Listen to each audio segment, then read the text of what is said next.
Good day mga boss. So ngayong araw ipapasilip ko sa inyo mga boss yung biosecurity ng maliit kong babuyan. Kahit nasa backyard po tayo, sumusunod po tayo sa utos ng gobyerno na magkaroon ng biosecurity. So ipapasilip ko sa inyo mga boss yung mga basic na biosecurity at ano yung mga hakbang na ginagawa ko na biosecurity para maiwasan yung mga sakit tulad ng ASF at hog cholera. Alam naman natin mga boss na andyan lang yung sakit na yan. So, nag-iingat po tayo. Kahit nasa backyard lang tayo, nag-iingat po tayo mga boss. Dahil marami na pong nalulugi dyan sa mga sakit na yan. Nakakasama naman pakinggan at marinig sa mga kasama natin na mga magbababoy na natatamaan po sila ng ASF o ano pang uring sakit na yan. So, nalulugi po sila. Masakit po sa kanila yon. So, ngayong araw, ipapasilip ko sa inyo mga boss. Sana may matutunan kayo na diskarte kahit konti, lalo na sa mga baguhan na gustong pasukin ang negosyo ng pagbababoy. Tara mga boss, silipin natin.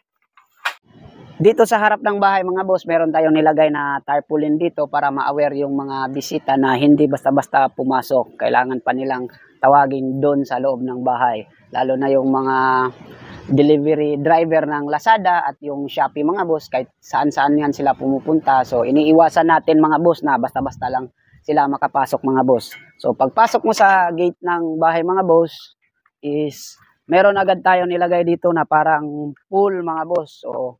So ginawa natin to para yung mga motor natin o motor ng kapatid ko na pumapasok dyan sa harapan ng bahay at yung sasakyan namin is makakadaan dito sa disinfectant mga boss na hinilagay natin na may hinaluan natin ng tubig. So ito lang yung walkway ng tao dito sa gilid mga boss at meron pong footbath na nakalagay, meron din yung gamot mga boss.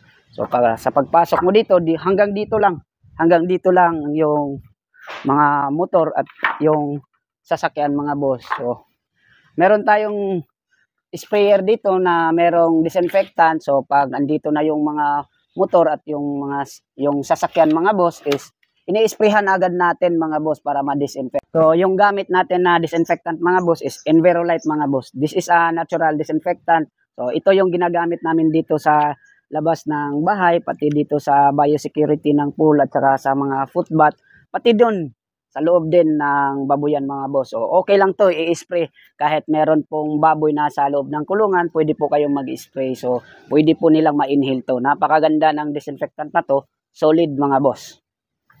So doon naman sa likuran ng bahay mga boss, nakapalibot po siya ng net. So tara, samahan nyo ako mga boss. So dito papunta sa likuran ng bahay mga boss is meron agad ditong nakapalibot na net mga boss, pati doon sa likuran. So wala pong manok o aso yung nakakapasok dito sa loob ng babuyan natin. So iniiwasan po natin na makapasok yung mga ibang hayop tulad ng aso at mga manok. So dito meron agad tayong tarpaulin dito para hindi madikitan ng mga tao. So etong mga nakalagay na to mga boss, this is a bird tape na parang napakaganda niya tingnan, yung parang kumikinang siya mga boss. So takot sa bird tape yung mga ibon mga boss. So nilalagay natin yan dito para yung mga ibon hindi basta-basta dumapo papunta doon sa farm mga boss. So napaka-solid nito. So mga proven and tested to ng mga Chinese sa mga prutasan nila mga boss. Doon sa likuran lang yung entrance mga boss. Tara, samahan nyo kami. Dito sa likuran ng bahay mga boss, ito lang yung daanan papunta doon sa babuyan mga boss. Ito ay dating na dirty kitchen pero andito na. Bali, ito na yung base natin mga boss. So dito na yung mga feeds nakalagay mga boss at yung mga gamit natin pang welding, yung mga kagamitan na ginagamit natin paggawa ng equipment ng mga kulungan ng baboy. So pagpasok mo dito sa loob ng base namin is meron agad footbath mga boss. Ito yung isa sa pinaka-importanting lugar namin mga boss. At dito rin, meron din kami dito na mga damit na nakalagay. So, para yung mga damit na ipapasok namin doon sa babuyan mga boss is palagi pong bago. At dito na rin kami naliligo. Pagkatapos maligo namin is andito na agad yung mga bagong damit. Meron din kaming PPE dito mga boss. So minsan gumagamit kami ng PPE mga boss, lalo na yung nagpapakain kami kasi Yun lang yung way na makadikit na ka talaga sa baboy. Dikit na dikit ka na sa baboy na yung nagpapakain ka na. Dito sa mga ginagamit namin na muta at saka tsinelas hindi po pwede ilabas. Hindi po pwede ito ilabas. Hanggang dito lang to, hanggang dito. Doon sa babuyan. Isa lang gagamitan ito. Dito at papunta sa babuyan. So may nakalagay po dito na lime mga boss. Meron po nakababad po siya sa lime para yung mga bacteria at virus hindi makadikit mga boss. So wala pong ibang pinagagamitan ng mga tsinelas na yan.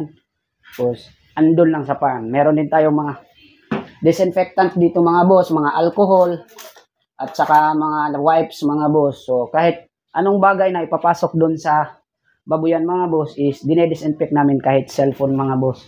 So yung gamit namin pang disinfect dito sa ano mga boss, isa nano spray. So maganda kasi yung nano spray, napakaliliit ng mga ano niya. So pagkatapos namin maligo is nag-i-spray po kami. So bago kami magsuot ng bota mga boss, ito yung gamit namin. So it's a nano spray. So nilalagyan po namin to ng Envirolite mga boss dito sa loob. So yung pang-spray namin sa sahig is ito naman. Ito yung pang-spray namin sa sahig. So araw-araw po namin ini-sprayhan yung sahig mga boss, umaga, tanghali at saka hapon. So panay po namin ini-sprayhan to kasi minsan kasi pumapasok sila dito. Pero meron naman tayong footbath dito na may nakalagay na disinfectant mga boss. Hanggang makapasok ka dito sa loob ng babuyan mga boss. So ito yung pinaka-importante talaga dito talaga. Dito talaga yung base namin. Bali ito yung base dito. Pagkatapos maligo, bihis, disinfect, pasok doon sa farm. Dito sa mismong babuyan ng mga boss, yung buong babuyan is napalibutan po ng net mga boss. So ito yung main building ko, dito yung mga house ko mga boss. Ito naman yung lumang kulungan ni nanay mga boss. So dito talaga ako nag-umpisan mag-alaga ng baboy. Pero safe din to mga boss kasi pinalibutan din to. Pinalibutan din to ng net mga boss. Sa likuran wala ding nakakapunta dito na mga aso or manok man lang mga boss. Mataas din yung nilagay natin na net. Halos kasing taas sa bubungan niya mga boss. So okay lang yan kahit hindi natin manitan to mga boss. Ang importante talaga yung ikaw yung mismo napapasok is talagang nakapag-disinfect, nakapaligo at bago po yung damit mo mga boss. So pagpasok mo sa babuyan mga boss, dito may disinfectant ulit. Disinfectant ulit yan. So may footbath ulit dito sa sow area mga boss. So dito sa sow area mga boss. So yung diskarte namin dito is hindi pa nalinisan to ngayon mga boss ha. So yung diskarte namin dito is ini-sprayhan po namin pagkatapos namin mabanlawa, malinisan yung mga tae nila, yung mga dumi nila is ini-sprayhan po natin yan mga boss ng Envirolite. At pag gabi naman mga boss is pinapatay natin lahat ng ilaw. Ang tinitira natin na ilaw lamang is yung pang mosquito killer at sa mga insect killer. So madilim mga boss, madilim dito pag gabi mga boss. So ang ginagamit lang natin is yun lang, isang ilaw lang mga boss na pamatay insekto mga boss. So parang UV light siya mga boss. So pero plano ko dito talaga yung mga lahat ng ilaw dito is palitan ng buong UV light mga boss.